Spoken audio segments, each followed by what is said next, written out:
सामने गलत हो रहा तो जरा आंखों की पट्टी खोल लो बाहर, वरना गड़बड़ कर दोगी। अगर गांधारी माता दुर्योधन की अगर माता ने आंखों से पट्टी हटा लिया होता है, तो बाप अंधा था तो कम से कम वो तो नहीं अंधी थी, उसको इतना तो पता ही था कि मेरे बेटे कितना गलत काम कर रहे हैं। परिवार में अगर दो भाई हैं तो अगर इन दो भाई हैं और दो भाई में एक के एक बेटा है और एक के 5 हैं, तो भैया एक वाला ज्यादा अमीर ही रहेगा, और 5 में 5 हिस्सा लगेंगे तो तुम कुछ भी करो 1-1 बीघा से गरीब ही हो जाओगे। जो धृतराष्ट्र जी के जो भाई थे तो उनके पुत्र हुए 5 पांडव, और जो धृतराष्ट्र जी थे तो इनके थे 100 बेटा 100 कौरव। तो कहाँ 100 और कहाँ 5, 100 में बटेगी जमीन थोड़ी थोड़ी तो कितना कम हो जाएगी, कम होगी कि नहीं होगी, और 5 में बटेगी तो ज्यादा की ज्यादा ही रहेगी। तो दुर्योधन इतना लालची था कि झगड़ा कर दिया जमीन जायदाद का, और जमीन जायदाद के लिए ही महाभारत हुई थी, बाकी ऐसे महाभारत नहीं हुई थी।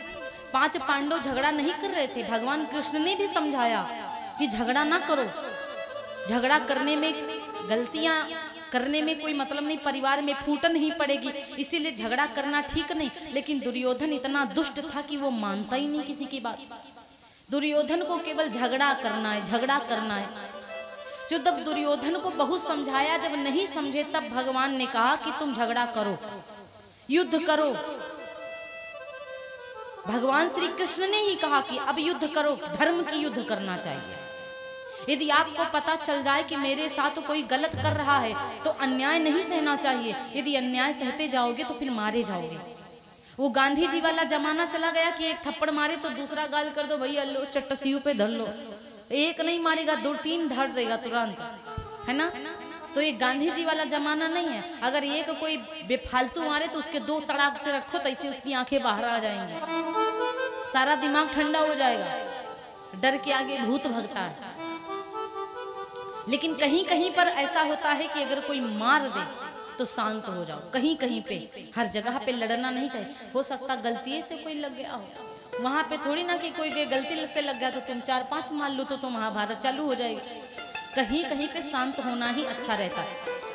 जैसे शराबी आ जाए और शराबी आपके पास बोलने लग जाए, गालियां देने लग जाए, तो क्या आप उससे गाली दोगे? गाली दोगे तो 10 और खाओगे, इससे अच्छा शांत ही हो जाओ। तो महाराज क्या हुआ कि दुर्योधन 5 पांडवों में झगड़ा हुआ।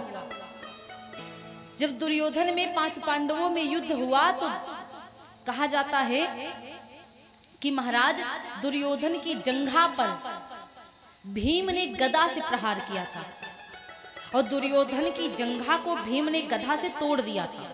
जब गदा मारा तो दुर्योधन की जांघ टूट गई। जब जांघ उसकी टूट गई तो वो पड़ा हुआ था रण मैदान में। जब रण मैदान में वो पड़ा हुआ था तो उनके गुरुजी आते हैं, द्रोणाचार्य जी, गुरुजी के पुत्र आते हैं जिनका नाम था अश्वत्थामा। और जो 5 पांडव थे ना, उनके गुरुजी थे द्रोणाचार्य, और द्रोणाचार्य के बेटा थे अश्वत्थामा। और अश्वत्थामा जो था ना,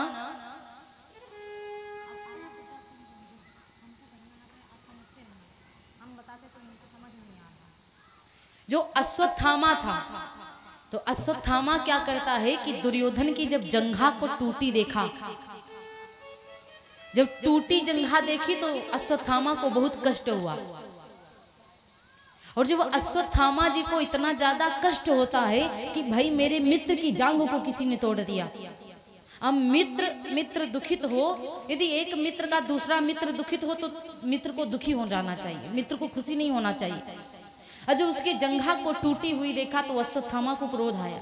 अश्वत्थामा ने कहा कि मित्र तुम्हारी जांघ को किसने तोड़ा? तुम्हारी जांघ को जिसने तोड़ा हो वो बता दो क्यों। तो दुर्योधन ने कहा कि जांघ को मेरे 5 पांडवों ने तोड़ा है, भीम ने तोड़ा है। तो अश्वत्थामा दोस्त था, कहा दोस्त की कसम खा के कहता हूं जो कहोगे करके आऊंगा, बताओ क्या करूं। तो दुर्योधन ने कहा कुछ ना करो, 5 पांडवों को तुम मार डालो, उनकी गर्दन काटकर मेरे सामने ले आओ, हम खुश हो जाएंगे। तो अश्वत्थामा इतना क्रोध में गया 5 पांडवों को मारने के लिए। तो वहां पर क्या हुआ कि एक मतलब झोपड़ी जैसा बना करके उसी में 5 पांडव लेटे हुए थे। भगवान रखवाली कर रहे थे। तो भगवान जिसकी रखवाली कर रहे हैं उसको कोई मार सकता है क्या?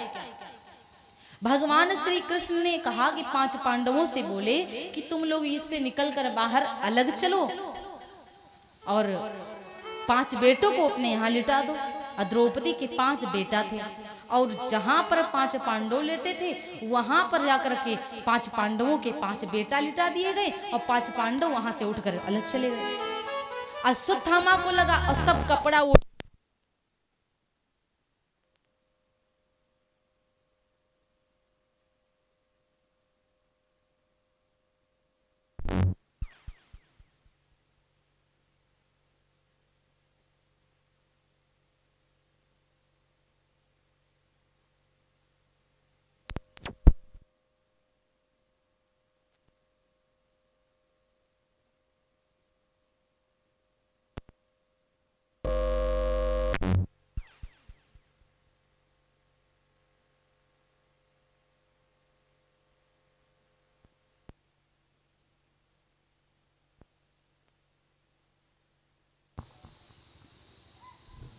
पुलिस सांवरी सरकार की जय। तो मेरे भैया अब अश्वत्थामा को लगा कि 5 पांडव लेटे हुए हैं और कपड़ा ओढ़े हुए थे। तो अश्वत्थामा क्या करता है, उठाकर तलवार 5 की गर्दनों को काट डाला। जब 5 की गर्दनों को काट दिया तो मेरे भैया 5 की गर्दनों को लेकर के पहुंचा दुर्योधन के पास। और दुर्योधन को वरदान था कि श्राप कि अचानक से यदि खुश होगा तुरंत अचानक से खुशी मिलेगी और तुरंत अचानक से दुख मिलेगा तो उसके प्राण चले जाएंगे। ऐसा किसी के साथ होता है? कभी कभी हो जाता है। अचानक खुशी मिली कि अरे भैया हम बहुत खुश, और कहो अचानक से एकदम से दुख हो जाए। तो क्या हुआ कि अश्वत्थामा जब लेकर 5 की गर्दनों को गया, दुर्योधन से कहा कि तुम्हारे दुश्मनों को मैं मार कर आया हूं। तो जैसे इतनी बात दुर्योधन ने सुना तो दुर्योधन बहुत प्रसन्न हो गया कि मेरे 5 दुश्मन मर गए, 5 पांडव खत्म हो गए, बहुत खुशी हो गया। लेकिन दुर्योधन ने कहा यदि मर गए तो मुझे दिखाओ, तो प्रूफ तो दिखाओ। तो अश्वत्थामा ने कहा मैं सर लेकर के आया हूं। जब सरों को खोला तो देखा कि वो 5 पांडव नहीं 5 पांडव के बेटा थे। एकदम से दुख हुआ कि काल सोचे थे कहां निकला, इसने तो पूरा वंश ही खत्म कर दिया। कौरव तो पूरे मारे गए, लास्ट में हम भी मार डाले गए, मेरा वंश तो वैसे भी बर्बाद हो गया। 5 पांडव थे वो भी, अब बताओ उनके बेटा थे वो भी, तो अब होगा क्या? एकदम से खुशी हुई दुर्योधन को, एकदम से दुख हुआ, उतने में ही उसके प्राण चले गए, उतने में ही वो मर गया। अब इधर पता चला 5 पांडवों को कि मेरे बेटों को मार दिया गुरुजी के बेटे ने। तो भाई किसी के बेटों को आप जान से मार दोगे तो तुमको अच्छा से रखेगा क्या? वो बिल्कुल नहीं रखेगा। अब मारने के लिए अर्जुन खींच लेकर आए उसको। अब जब खींच लेकर के आए तो जब खींच करके ले आए तो अब वो गिड़गिड़ा रहा है, परेशान है, भगवान से विनती कर रहा है कि छोड़ दो। लेकिन भगवान कहते हैं कि जो बेटों को मारे वो भी बच्चों को, नादानों को मार दे बिना गलती, उसको छोड़ना नहीं चाहिए। और ब्राह्मण है तो उसको जान से मारना नहीं चाहिए। अब 5 पांडव बड़े चक्कर में फंसे, ना मार सकता हूँ ना छोड़ सकता हूँ, तो करूँ तो क्या? बोली एक गुरु जी का बेटा है ना। द्रौपदी भी हाथ जोड़ने लगी कि यदि आप मार दोगे तो इनके लिए परेशान होगी कि बताओ मेरे शिष्यों ने मेरे बेटे को मार दिया, मेरे बेटे तो मर ही गए हैं, अब अश्वत्थामा को मारोगे तो ये भी तो मारो नहीं। तो मारने से अच्छा है सामने वाले की बेइज्जती कर दो। अपमान से व्यक्ति मर जाता है। कभी कभी इंसान लात से नहीं मरता तो बात से मर जाता है। इंसान को डंडा मारोगे तो भले कम लग जाए, लेकिन बात मार दोगे तो जिंदगी में द्वार नहीं आएगा आपका, मरते मरते मर जाएगा। और बात से मारने का मतलब यदि किसी की मूंछ आप ले लो, समझो किसी के घर की मूछ चली जाए तो समझ लो उसकी कितनी बेइज्जती हो गई।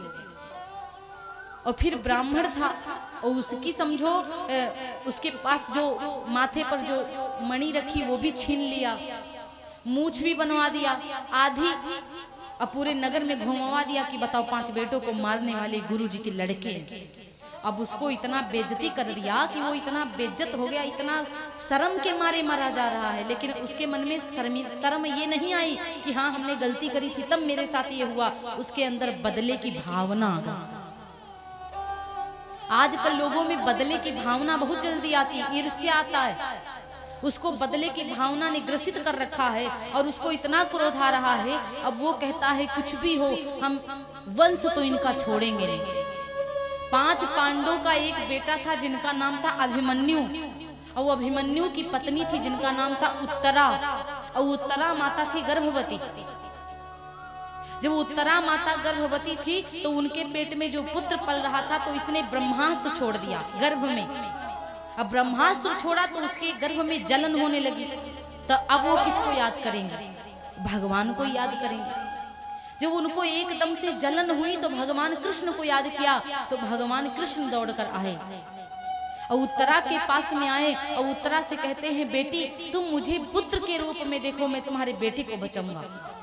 अब भगवान को उत्तरा पुत्र रूप में देखती है और भगवान स्वयं उनके गर्भ में जाकर परीक्षित को बचाए। ऐसा कोई जीव होगा जिसको भगवान गर्भ में ही दर्शन दे दे? ऐसा कोई नहीं है, केवल परीक्षित जी ऐसे हैं। अब उत्तरा के गर्भ को बचाया, तब मेरे भैया उन्हीं उत्तरा के द्वारा पुत्र का जन्म हुआ जिनका नाम है श्री परीक्षित जी महाराज। बोली परीक्षित जी महाराज की जय हो। अब परीक्षित जी का जन्म हुआ तो परीक्षित जी भी बड़े हुए, और जब परीक्षित जी बड़े हुए तो उनको हस्तिनापुर का राजा बनाया गया।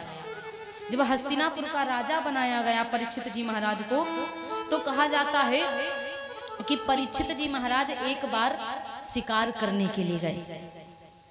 और जब श्री परीक्षित जी महाराज एक बार शिकार करने के लिए जाते हैं तो मेरे भैया वहां पर एक दृश्य दिख गया। देखिए जो श्रीमद् भागवत है, जो नॉर्मल राधे श्याम लिखी हुई है, उसमें लिखा हुआ है कि वो शिकार करने गए थे, तब उनको एक गैया एक बैल दिखा। और कुछ पुराने हैं तो कहा जाता है कि वो एक दिग्विजय में गए थे, लड़ने गए थे, युद्ध से वापस आ रहे थे। तो सामने क्या देखा?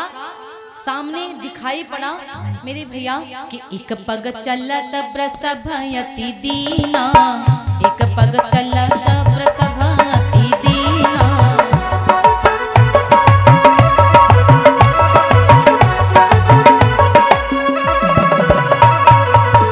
एक पग चलत वृषभयति दीना, एक पग चलत वृषभयति दीना।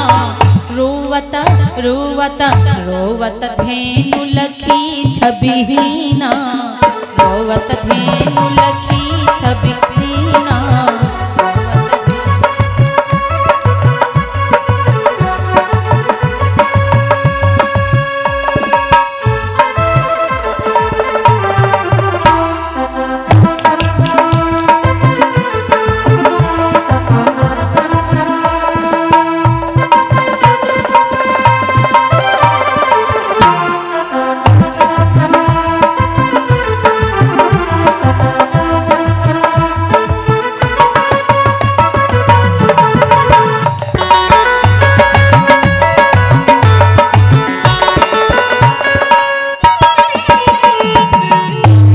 परीक्षित जी महाराज देखते हैं कि मेरे भैया वृषभ माने होता है बैल।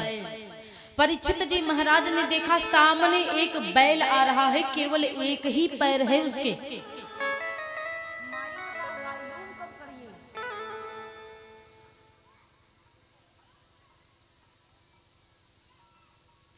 अब दूर देखा तो मेरे भैया क्या देखा कि एक बैल एक ही पग से दौड़ा चला रहा है, लंगड़ाता हुआ, और उस बैल के पीछे एक गैया माता है, बिल्कुल छविहीन, बिल्कुल दुबली सी, लाचार, लड़खड़ाती हुई, झुकती हुई बिचारी चली आ रही हैं। और जब इतना उदास, और उनके बैल के पीछे गैया है और गैया के पीछे काला काला चला आ रहा है, एक हाथ में मूसल है, और जिस समय बैल के ऊपर मारता है तो बेचारा लड़खड़ा जाता है।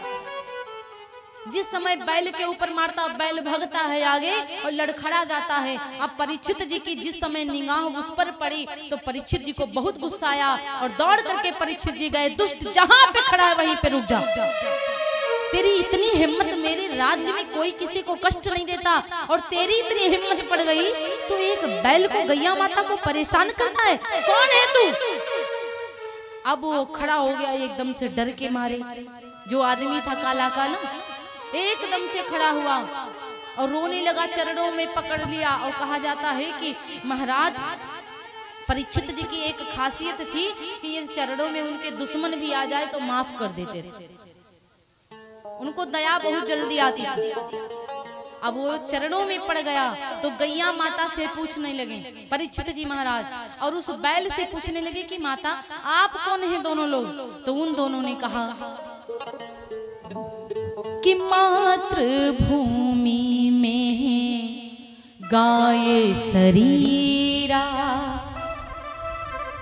मातृभूमि में गाये शरीरा, तुम ही विदित मम कारण पीरा, मातृभूमि में गाये शरीरा,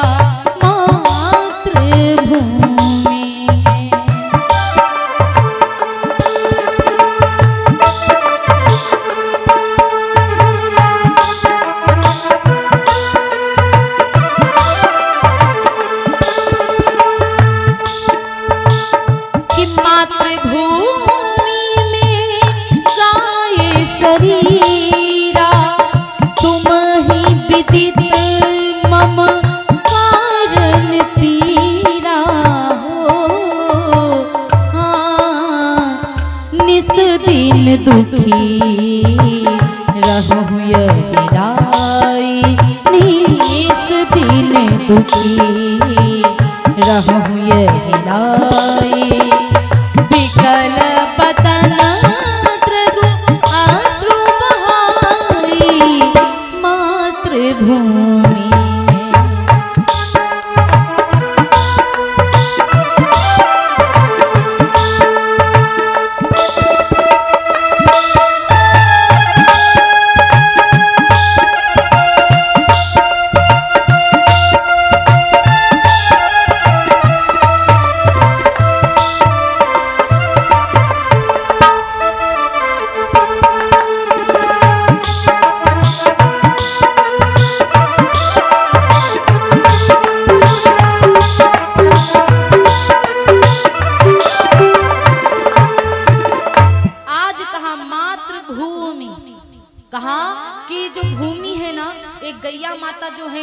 पृथ्वी है और ये इसीलिए गौ माता बन के आए। ये जो गाय दिख रही है कोई साधारण गाय नहीं, ये पृथ्वी माता है जो गौआ मैया बन के आई हैं। और तुमको जो बैल दिख रहा है ये कोई साधारण बैल नहीं महाराज, ये धर्म है। पहले सत्य भी हुआ करता था, धर्म भी हुआ करता था, दया भी हुआ करती थी, भक्ति भाव सब कुछ, लेकिन अब तो कुछ नहीं। कलयुग में बताओ, कलयुग में चार चरण की जगह पे एक चरण बचा है, केवल एक चरण। लोगों में ना तो पूर्ण रूप से दया है, ये भी चरण नहीं है, ना लोगों में पूर्ण रूप से सत्यता है, लोग सत्य भी नहीं बोलते हैं, ना ही तो लोगों में पूर्ण रूप से धर्म बचा। लोग धर्म भी पूर्ण रूप से नहीं करते। यदि लोग धर्म काम करने भी लग जाए तो उसमें आके लोग विघ्न बाधा डालते हैं। धर्म करने वाले इस कलयुग में, भागवत करने वाले, कथा करने वाले, मंगल करने वाले, समझ लो कि बहुत पुण्य आत्मा है, बड़ी भगवान की कृपा है, तब जाके वो लोग भगवान का भजन करवा पाते हैं। समझ लीजिए, पहले के राजा लोग यज्ञ करवाया करते थे, आजकल जो लोग भागवत कथा करवा रहे हैं वो लोग राजा से कम नहीं है। क्योंकि बहुतन के पास करोड़ों की दौलत भरी है, अरबों खरबों की दौलत, लेकिन उनके पास भगवान की कृपा नहीं है और उनको मौका नहीं मिलता भगवान की कथा करवाने का, भगवान की कथा में दान करने का। जो बाबा लोग हैं जो द्वार द्वार पे भीख मांग रहे हैं, जो द्वार द्वार पे दया कर रहे हैं, दया मांग रहे हैं कि दया करिए, हम कथा करवा रहे हैं, हमको इतना चंदा दीजिए आप, 4 लाख 5 लाख का खर्चा आ रहा है, 10,000 दीजिए आप। उनके घर जाते हैं, उनके कहते हैं, उनके यहाँ कहते हैं हमको 15,000 दीजिए, तो वो लोग दान दे देते, बिना सोचे समझे दे देते, भले ही वो बाबा लेकर भाग जाए। और जो कथा चल रही होगी मंच पर आके दान नहीं करेंगे, मंच पर आके दान नहीं करेंगे। जो बाबा लोग केवल दिखावटी बाबा, अभी एक जगह पे कथा कहने गए थे हम, इन बातों को छुपाना नहीं चाहिए। लोग कहने नहीं लगते कि कलयुग में बाबा भी बहुत खराब होते, और सच भी है कि बाबा खराब होते हैं, हम नहीं कहते सारे बाबा खराब नहीं। मैं संतों की बुराई नहीं कर रही हूँ, संत तो भगवान है हमारे लिए, और जिसके द्वार पर संत आ जाए समझो कल्याण हो गया। लेकिन कुछ संत के बाने में रह के बहुत नालायक लोग घूम रहे हैं, कुछ लोग संतों के बाने में केवल रह के वो बहुत दुष्ट लोग हैं। अभी एक जगह पर कथा करने कोई प्रभाकर दास जी बाबा थे, वहां कथा करने गई, बुलाए थे, लोगों से कह रहे हैं कि इतना खर्चा आएगा, ये है वो है, हम ट्रस्ट द्वारा कथा करवा रहे हैं। बताओ, धर्म कार्य करते हो और धर्म के नाम पे अगर दान ले रहे हो तो धर्म करने वाले का पैसा कभी रोकना नहीं चाहिए। केवल बाबा के बाने में वो हैं, हमारा ही पैसा हमको नहीं दी। ये मैं खुद के ऊपर की बात कह रही हूँ, हमें डरती नहीं हूँ। कोई लाइव चल रहा है यूट्यूब पे, जिसको सुनना होगा तो सुनेगा भी। इसीलिए मैं ये बात बोल रही हूँ कि ऐसे बाबाओं के चक्कर में मत आना, ठीक है? क्योंकि ऐसे बाबा ठीक नहीं होते हैं, केवल वो दिखावटी वाले बाबा हैं, अंदर उनके बहुत गंदगी भरी पड़ी है। जो बूढ़े बुजुर्ग बाबा हैं, जो कमा ही नहीं पा रहे हैं, बेचारे लाचार हैं, हड्डियां दिख रही हैं, जो कुछ नहीं कर पा रहे, आप उनको जाके 20,000 का दान दे दो, मैं मना नहीं करती हूँ। जाकर मंदिर में आप दान कर दो, जो दान पात्र रखे हैं ना, जाकर भगवान के नाम पे मंदिर में दान कर दो। लेकिन जो जवान बाबा घूम रहे हैं, दाढ़ी वाले, अचला कुर्ता पहने, जो जवान हैं, मोटे तगड़े हैं, उन बाबाओं को दान मत देना। और देना है तो मैं मना नहीं करती, थोड़ा बहुत दे दो, लेकिन ये नहीं कि बाबा आपसे कह दे कि 20,000 हमको दे दो तो 20,000 दिए बैठे हो। आप स्वयं जाकर भगवान के चरणों में दान कर देना, वो दान आपका माना जाए। इन मूर्खों को दान मत देना, क्योंकि दान वहां पर दिया जाए जिस दान से आपका और संसार का कल्याण हो। उस दान को मत दो जिस दान से केवल पेट ही भरा जाता हो, काली चरपहिया लेके घूमी जाती हो।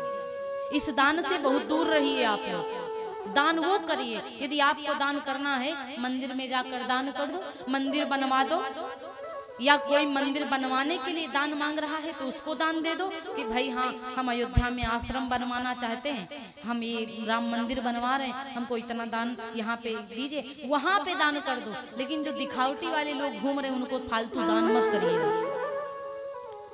दान करना है, बूढ़े बुजुर्ग को भूखे जो जा रहे हैं उनको खिला दान करना है। ये हाईवे रोड निकली है, आप ये रोड जा रही है और कहीं पे बड़ा मंगर पड़ा, आप जाइए पानी पिलाइए सबको। बहुत सारे प्यासे बेचारे जा रहे होते, बूढ़ा व्यक्ति कहीं जा रहा हो, जो भिखारी बेचारे हैं, जिनके शरीर पे कपड़ा तक नहीं है बेचारों के, उनको जाकर कपड़ा लेकर दे दो, ये दान माना जाता है। हाँ? जिनके घर पे रोटी नहीं है, जिनके घर पे खाने के लिए अनाज नहीं, जाके उनके घर पे राशन खरीद कर दे दो 4-5 बोरी, ये दान बढ़िया होता है। ऐसा दान करोगे तो जल्दी उसका फल मिलेगा। और बिना देखे आप दान कर दिए, वो आए हम ये कर रहे हैं, हम वो कर रहे हैं, हमको इतना दान दे दो, तो दो, लेकिन इतना मत दो कि उसका आदत पड़ जाए कि आज यहाँ 20,000 लिए हैं, कल आगे 50 मांगेंगे, तो इसका मतलब विश्वास उठ जाएगा लोगों का ना। तो ऐसे दान नहीं की। भगवान की कथा कहीं चल रही हो, वहां पे आप जाकर दान करिए, वहां मंच पर आप दान करिए, चढ़ाइए।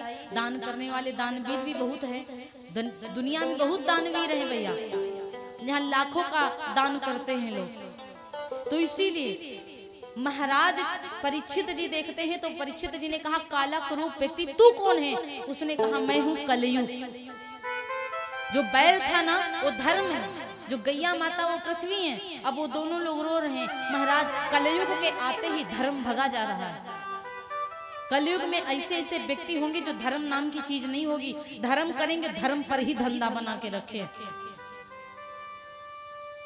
गरीब यदि बेचारा गरीब यदि सोच ले कि हम भी थोड़ी सी कथा सुन ले, तो कथा नहीं सुन पा रहा है।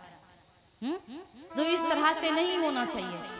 तो मेरे भैया कहते हैं गरीब की भी कथा करनी चाहिए, उसका भी इच्छा है, उसकी भी इच्छा है, उसको भी सुनना है, उसको भी सुनाइए। तो मेरे भैया कहते हैं कि धर्म इसीलिए भगा जा रहा है क्योंकि कलयुग पीछे, और जब धर्म ही नहीं रहेगा तो पृथ्वी कहाँ से रुकेगी? जरा सोचिए। वो तो सबकी माँ है। पृथ्वी से ही डीजल आता है, पृथ्वी से ही पेट्रोल आता है, पृथ्वी से ही पेड़ पौधे, पृथ्वी में ही सोना पाया जाता, पृथ्वी में ही हीरा पाया जाता, पृथ्वी में ही हर अनाज होता है, पृथ्वी पर ही सब होता है। और पृथ्वी के ही हम बच्चे हैं, और मरेंगे तो भी हम पृथ्वी में दाब दिए जाएंगे। और यहाँ तक कि गर्मियों में तब जो पृथ्वी होती, जो मछलियां हैं, ये तालाबे सूख रहे तो वो भी पृथ्वी में ही घुस जाती हैं, बरिखा में सब बाहर आ जाते हैं। तो पृथ्वी हर व्यक्ति की माँ है, पृथ्वी पेड़ पौधों की माँ है, पृथ्वी इन दीवारों की भी माँ है, हर एक चीज पृथ्वी माँ। अब अगर एक माँ का बेटा झगड़ने लग जाए तो माँ के दिल पर क्या बीतेगा? बताइए। बहुत दर्द होगा ना कि मेरे ही बेटे आपस में झगड़ते। तो हम सब पृथ्वी माँ के बेटे हैं और हम सब आपस में ही झगड़ा करेंगे, आपस में ही हमारा सबका नहीं बनेगा, तो पृथ्वी माता कहाँ से खुशी हो जाएंगी? हाँ? पृथ्वी माता पे गंदगी करो तो वो भी सह लेती हैं, पृथ्वी माता पे मलमूत्र होता है वो भी सह लेती, लेकिन पृथ्वी पर पाप होने लगे, कटा दुजाजी होने लगे तो पृथ्वी माता नहीं सह पाएंगे। वही धरती को कहा जाता है ये अपवित्र जगह है, इस जगह पे मत बैठना, यहाँ पे ये है, क्योंकि उसी पृथ्वी पर आप गंदा कर रहे हो तो वो अपवित्र नहीं तो क्या पवित्र हो जाएगी? बताइए। शमशान घाट से लोग आते हैं तो नहाते हैं, कहते हैं कि लाओ हम खूब नहा लें क्योंकि हम अपवित्र जगह से आए, हम शमशान घाट से आए। और शमशान घाट लोग पेट में ही बना के रखें, अंडा मुर्गा खा खा करेंगे। ये सब छोड़ दीजिए, शाकाहारी बन जाइए, ये सब नहीं खाइए, क्योंकि भगवान ने आपके लिए बहुत अच्छा अच्छा सब कुछ बना के दिया है, आप उसको खाइए। कलयुग रोने लगा मुझे मारो मत, भगाओ मत, मैं अच्छा भी हूँ बुरा भी हूँ, क्योंकि कलयुग में सोचा हुआ पाप नहीं लगता, कलयुग में किया हुआ पाप जल्दी लगता है। सतयुग में चाहे वर्षों तक की आप तपस्या करो और उसके बाद भी किसी के प्रति गलत विचार ले आओ तो तुरंत कोढ़ी हो जाते थे, तुरंत मनसा का पाप लग जाता था। और कलयुग में सोचने की तो बात छोड़ो, लोग कर भी डालते हैं ना तब भी तुरंत उनको फल नहीं मिलता। लेकिन ये मत सोचिए कि आज नहीं तो कल नहीं मिलेगा, मिलेगा, क्योंकि कहते हैं कि जैसी करनी वैसी भरनी, इसमें फल तो जरा भी ना, पेड़ बबूल के जो बोए सो फिर आप कहाँ से खाए, अपना किया कर्म इस जग में, बिन भोगे छूटत है नाय, दगा किसी का सगा नहीं है, जिसका पाप उसी को खाए, दगा किसी का सगा नहीं है।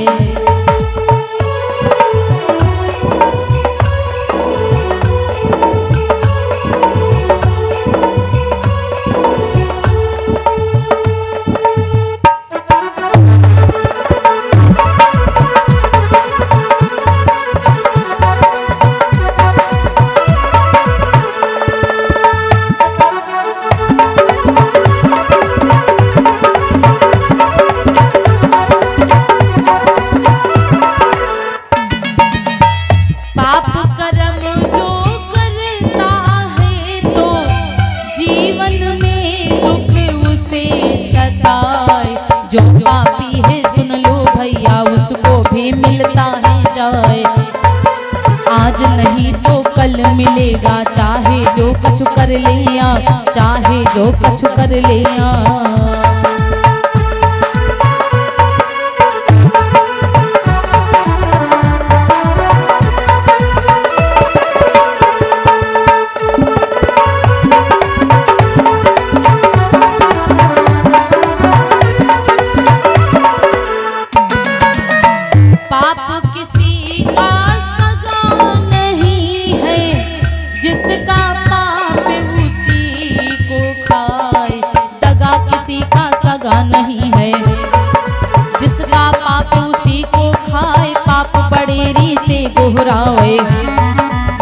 हत्या साथ जलम ना जाए, पाप बड़ेरी से गोहरावे।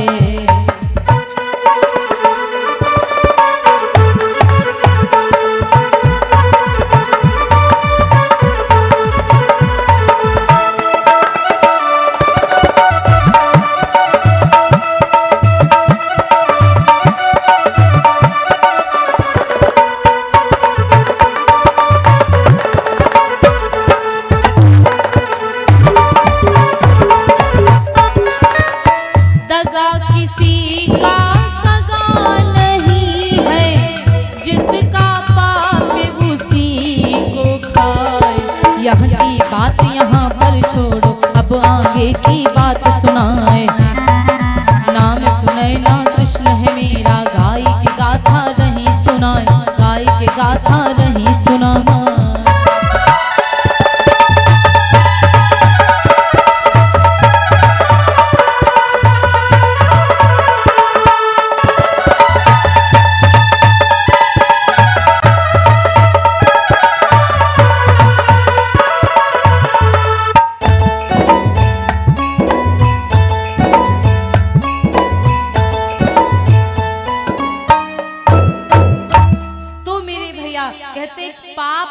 दगा किसी का सगा नहीं होता है, जो जैसा कर्म करता है उसको वैसा ही भुगतना पड़ता है। जिस प्रकार जैसा कर्म करोगे भुगतना ही पड़ेगा। यदि किसी को आपने मारा है तो अगली बार यदि आपको कोई मारे तो फिर ये नहीं कहिए भगवान की गलती है, फिर आप अपने कर्मों की गलती दीजिए कि हो सकता है कि मैं पहले पूर्व जन्म में कोई कर्म गलत किया हूं तो मेरी गलती हो सकती है।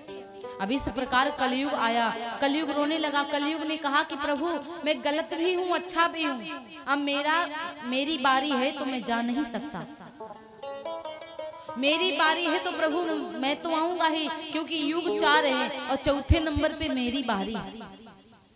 मुझे कोई स्थान बता दो जहाँ पे भाई मुझे रहना है वो बता दो। तो परीक्षित जी महाराज कहने लगे ठीक है, यदि आप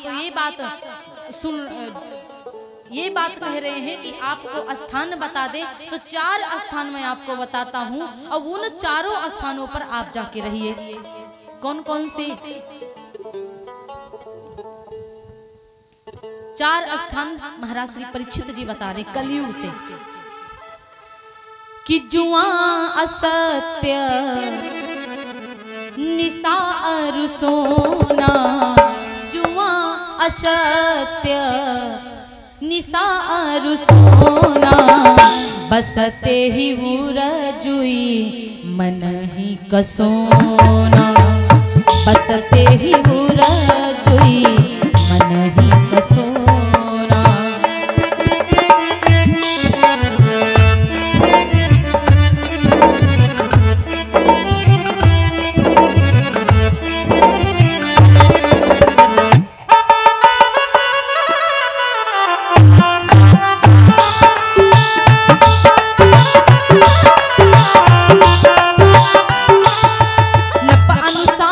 कलयुग पाई नियमित ठौर बसो तब जाई,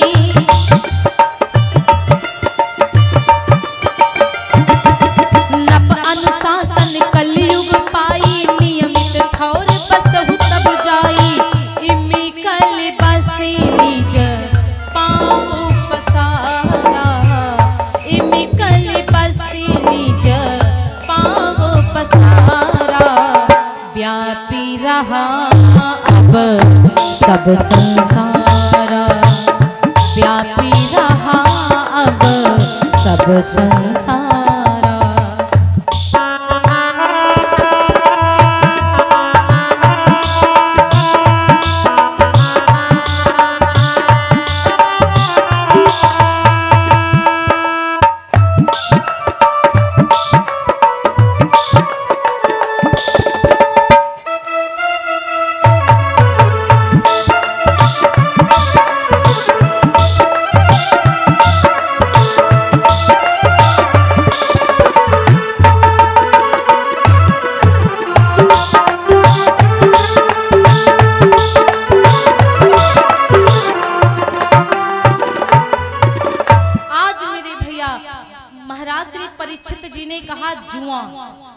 जहां पर जुआ होगा वहां पर कलयुग आप विराजमान हो जाओ।